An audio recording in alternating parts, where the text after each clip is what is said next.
What's up, everybody? Welcome into a special Wednesday edition of the Barking Brown Show. I'm Jacob, Mr. Victory Wednesday. Casey Kinnaman up here and Nick Carnes down below. We are brought to you, as always, by our friends at Homage Apparel. Go check them out. Get you linked up. Get you a Victory Monday shirt.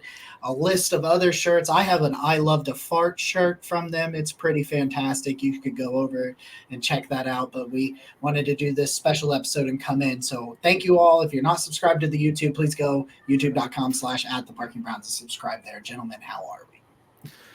All right, so this shirt, I bought it a couple months ago, and I told myself I was not going to wear it until they won a game. Yeah. Today's a win, dog. Today's a huge win for the brand, for Team Smart Guy, for the continuity. Like this was a win. This is a Victory Wednesday, people. Enjoy it accordingly. This is new territory, man, because I know that Romeo Cornell and the GM at the time escapes me. Phil Savage. Was it Phil Savage? It was Phil Savage. All right, I'll take your word for it. I know that Romeo and Phil Savage got extended together, right, technically. But they weren't extended at the same time, and they were both fired the next year. I don't feel like there was any continuity. This is the first time that I've seen since the Browns returned that the regime has been extended truly together. Not like a couple months apart, not like, oh, we'll do your extension, and then, yeah, we'll give you an extension. And like this half-ass, like we're going to fire you a year later. I believe that this is extensions that are here to stay. And it's the first, and it's the first time Jimmy Haslam has given extensions to. Hell yeah. So, wow. Yeah. I mean, the Jimmy Haslam side of it is pretty funny because I didn't even think about that. So obviously these deals, they're not announced quite like players deals. So I'm not sure we'll ever get the figures or anything like that, but I'm sure at some point we'll get how many years, but as of recording this right now, we don't know what that means. I wanted to, well, I'll save that for later. I'll save that thought for later because I think that's a little bit more in depth. But yeah, man, I posted this on Twitter earlier that we've waited for this sort of thing in Cleveland. We've seen other teams do this sort of thing. We've talked a million times about culture changers and locker rooms that are not finding a way for the locker room to not suck ass, and people wanting there to be some like closeness and togetherness amongst the players on the roster. And I think this environment, this culture, this regime, all of that stuff together, they're in lockstep, man. The front office and the coaching staff are in lockstep. They are on the same page. They know, hey, the front office understands this is the type of players that we need. This is where we should put emphasis. The front office knows, hey, we can manage the business side of things. We can manage the cap. We know how to make that stuff. And we're confident that when we get these players that have these talents and these upsides and all this stuff, that this coaching staff can develop. That's where I come to more than anything on this. It's the way they can develop players. I mean, you look at it. You look at Grant Delpit's one. You look at Martin Emerson, who continues to get better and I think is going to be just fantastic. You look at JOK. You look at Alex Wright. You start naming these guys. Like, this regime has taken chances on players. It's not worked out. This team has taken chances on players where it has worked out. But you have a front office that is good at identifying talent and a coaching staff that's good at developing it and utilizing it. And my God, we've not had that. And I don't remember if it's happened. I wasn't old enough and paying enough attention to football to remember it. But you have a front office and a head coach that are both, or I guess a GM and a head coach that are both really, really good, are both on the same page. And I think they're going to be here for a long time. It's just an extension of them, though, too, because it is the front office. It's not just Andrew Berry. It's not just Kevin Stefanski. It's the assistant coaches. It's the guys. These people are able to put their egos aside and hire the best people possible for the job, And then you see this reflection of stability, and it goes to Za'Darius wanting to be here. It goes to Vrabel choosing this as his next launching pad. That only happens to good organizations when you're having multiple people from your front office interviewed for GM positions elsewhere. only have to keep the organization. All the signs are there. This is where we're at now. Is you've created this culture, and it's through the locker room, but it's also through the organization. And Nick, you said it, uncharted territory, man. We haven't been here since the team returned. You have the stability, and it's you look at where Stefanski is in the pantheon of head coaches now for the I Browns. got hot. Yeah, there you go. Well, he's coached 70 games. Like we're 70 games Holy into this shit. experience. And you start looking at the guys that are in his same category for this franchise. I think it's like 12 less games than what Belichick got. Something similar. Yeah. And slightly below Marty. Marty's coached, I think, like 77 regular season games. His winning percentage is right there with him, Yep. Like he's ahead of Bill. He's already got one more win than Bill in 12 less games. Mm-hmm. You start to think of where he could be if this is a 4-year extension. I think Blanton Collier is number 2 overall with 119 regular season wins. That's where you could be in 5 years. Yeah. Kevin's similar to Nick, because when Nick Chubb gets here and you're a great running back, but you look at the all-time list, you're going to be pretty short of Jim Brown. Same thing with Kevin. You got Paul Brown at the top. But Right. He has an 11-win season, and he's the 3rd winningest coach of all time for the Browns after one more year. Extrapolate that 4 years, man, I think you feel pretty good where you're at. I look at I think, to put into perspective, because most Browns fans, I feel, are thrilled today, because even if you're not a huge fan of Kevin Stefanski, because there's still those people out there. I think you can appreciate the significance of this moment, because it's happened just once. So Romeo and Savage get the extension. It's happened just once since the Browns even came back, and they had no success after it. And for me, I look at where the Browns were before Kevin Stefanski and Andrew Berry came to town. You went 1-31, you went 0-16, you get a little bit of life, right? The Browns go 8-9. 7-8-1. 7-8-1. 7-8-1. 7-8-1.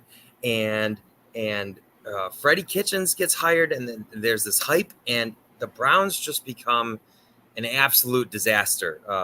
We're drawing plays in the dirt, and we're doing all kinds of other nonsense that's just not, scrapping the plan that day. And Freddie's he's like, that game plan we worked on all week. Yeah, fuck it. Just blowing it out the window, and really all the hype that had happened, and you've got these 2 number 1 overall picks on your team, and there's a lot of promise, and you really go into this tailspin season, right? So everything's kind of hanging in the balance at that time, because you had tanked and sold people this plan that we were going to add talent and we were going to be competitive, and it's like it was time to compete, and then all of a sudden that season goes up in flames. So Kevin Stefanski and Andrew Berry get to town, and there's just this massive heap of expectations on top of them. And they are the first regime that has taken them and actually done something with it. That Kevin Stefanski has the 5th highest winning percentage of all Browns head coaches, minimum 10 games, because it's technically Greg Williams, but he coached 8 games.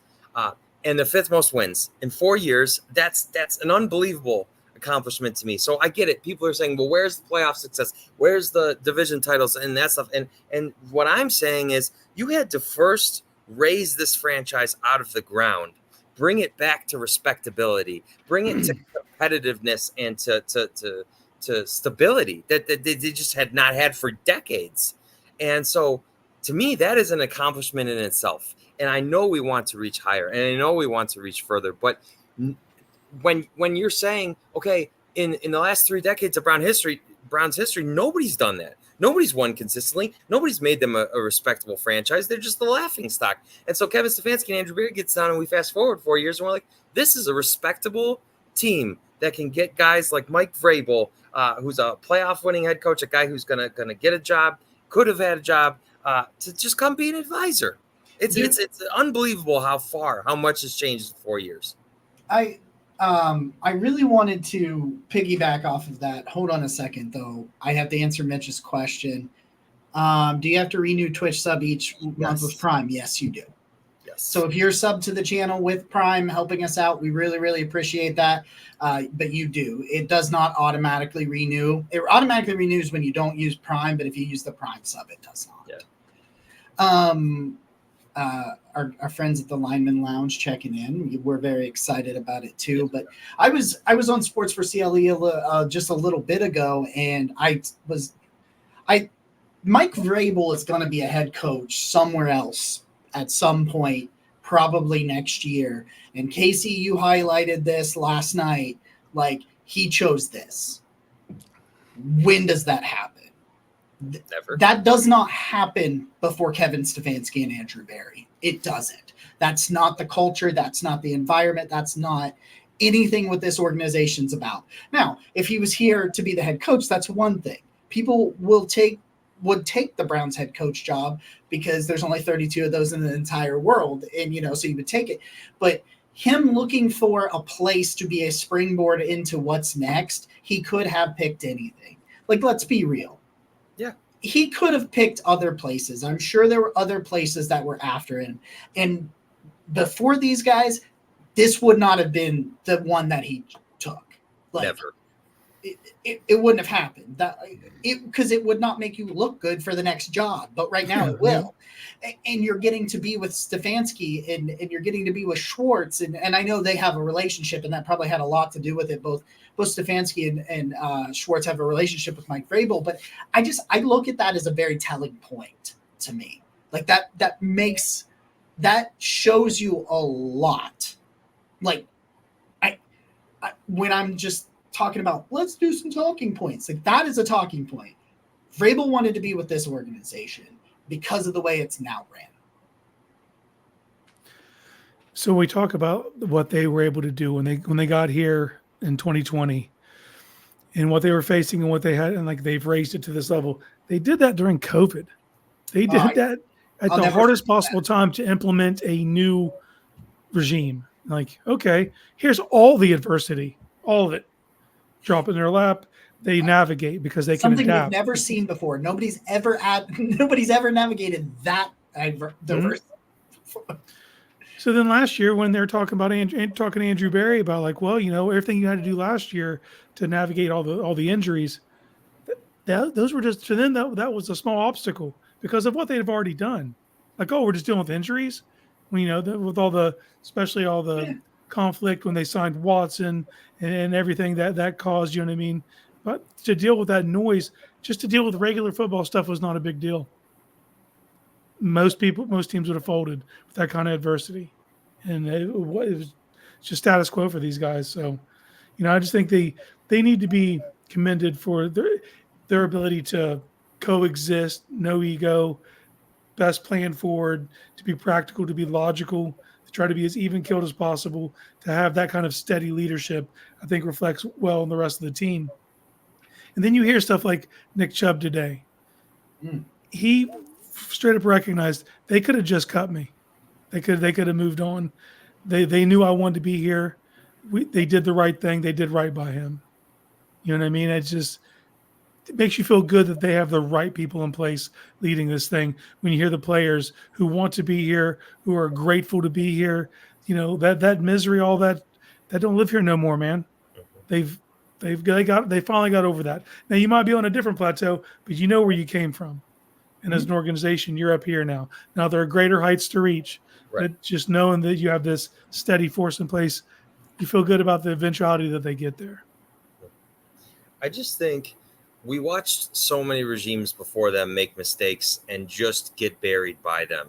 And the true difference maker to me for this regime is just their ability to bounce back from them. Like, oh, you draft Cade York and that doesn't work, right? Nah. You could have just rolled with them into the season and because the Browns are not a playoff team last year if they don't send a 7th round pick and get Dustin Hopkins. That he kicked so many winning field goals for them because they weren't too prideful like many organizations before them. They admitted their mistake and they found a way to fix it, right? Oh, you struggled to draft wide receiver talent. Okay, well, let's give a 5th round pick for Amari Cooper, and he's going to come and be our number 1 overall wide receiver and as productive as we could ever ask any wide receiver to be in Cleveland.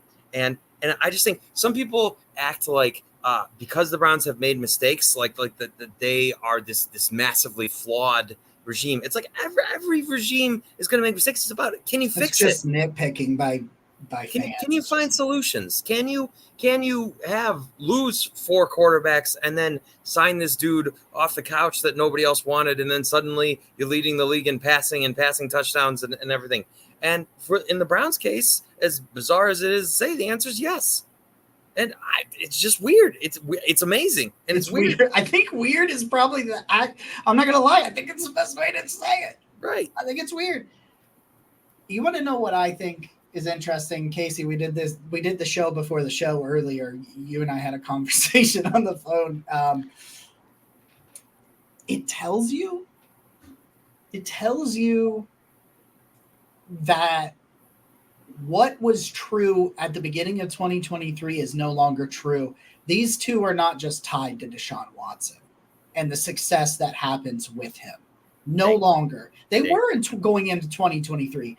And I talked to my dad about this earlier on the phone, and he was like, yeah, after what happened last year, no, that changes it. It changes it because they went out there and did what they did, and it shows ownership. Like, Baker had a really good year for them in 2020. Outside of that, the quarterback play when they've been winning has been suspect. Like Flacco, he went on a hell of a run, but he turned the ball over a shit ton. Yep. And even in Baker's 2020 year, he didn't throw for 4,000 yards or do anything incredibly ridiculous. He didn't turn the ball over, and he took advantage of what was in front of him, but it wasn't like a MVP quarterback season. And you look at all of what they've accomplished and you say, this regime deserves to have a franchise quarterback. And if it's Deshaun Watson, then it's Deshaun Watson.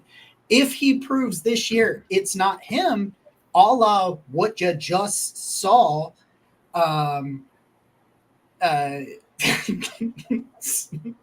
sorry. Jeff hit me with a MC somewhere flipping tables on this Baker talk. He hit me with that. MC knows it. It's all in good fun. It's a running joke between us at this point.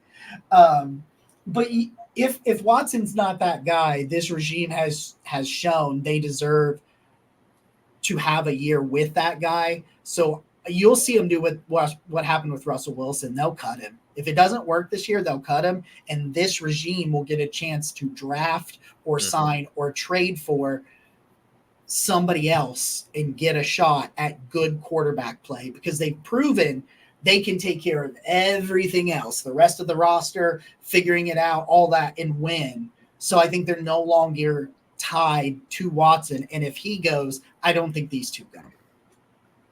Yeah, what a difference a year makes. Yeah. Yep. What they showed under fire last year, you completely earned the trust of the ownership, and their eggs are in that basket long term. Hopefully it doesn't come to that. Hopefully Watson balls out and this thing reaches its upper bound limits, and we're talking craziness in February. Yeah. But that's not outside the realm of possibility. Right. I just think, like, when we talk about what we were to where we are, like, here's the biggest difference. Do you expect to win now? Yes. Yeah. And it's legit. It isn't. Yes. If I squint real hard and I look at the things that could possibly happen. And if their seventh round pick is a Pro Bowler. Yeah. No, man.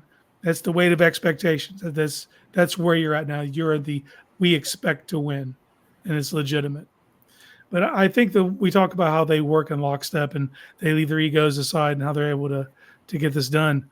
It's because they don't ask themselves the question that I'm about to ask you, gentlemen. Which one's Batman? Which one's Robin? Oh, you dick.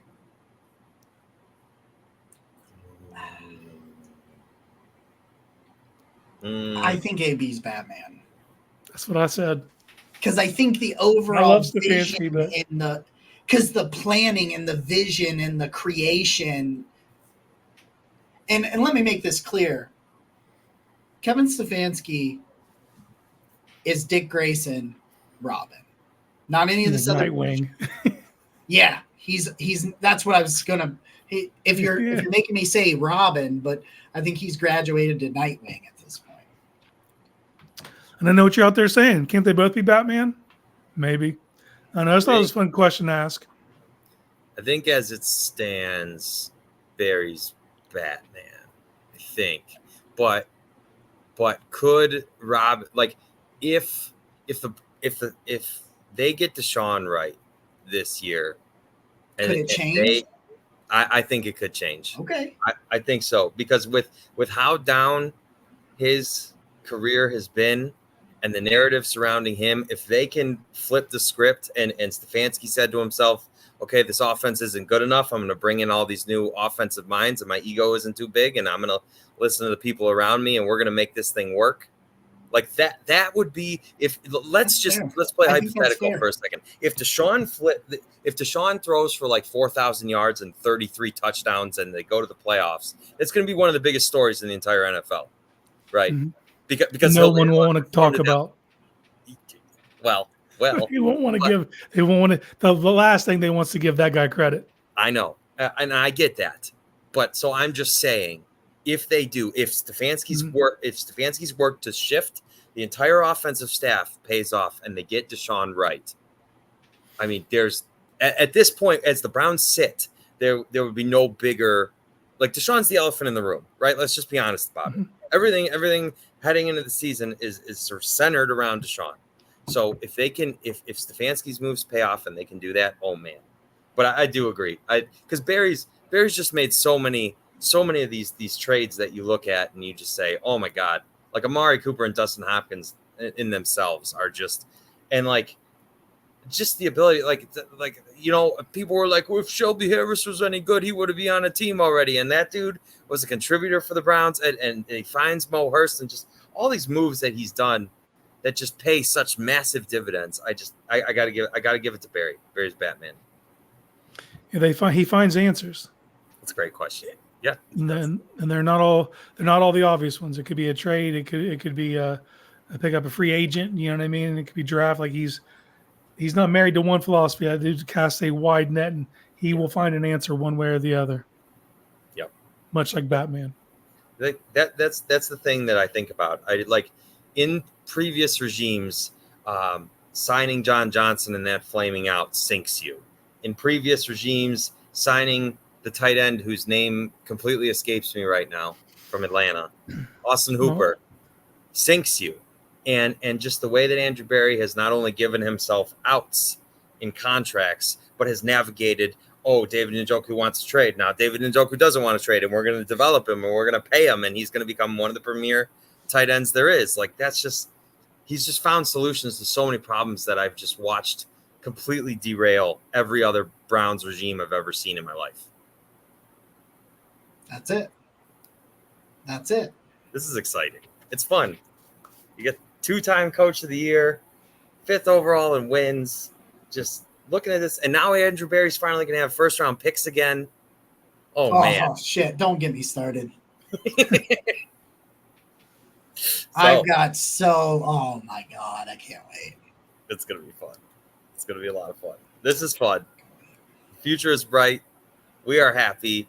I'm sure you're happy. Thanks to everybody for tuning in because y'all are crazy and you boosted up the Miles Harden video. You boosted up the running back review video, and I'm sure you're going to boost this one up too. So thank you for that like button, that subscribe button. The whole thing means a ton to us. So with that being said, this has been a very celebratory, regime extending, future bright episode of the Barking Brown Show. I'm Nick. He's Casey. That's Jacob. Go Browns. Yeah. Yeah. I don't know.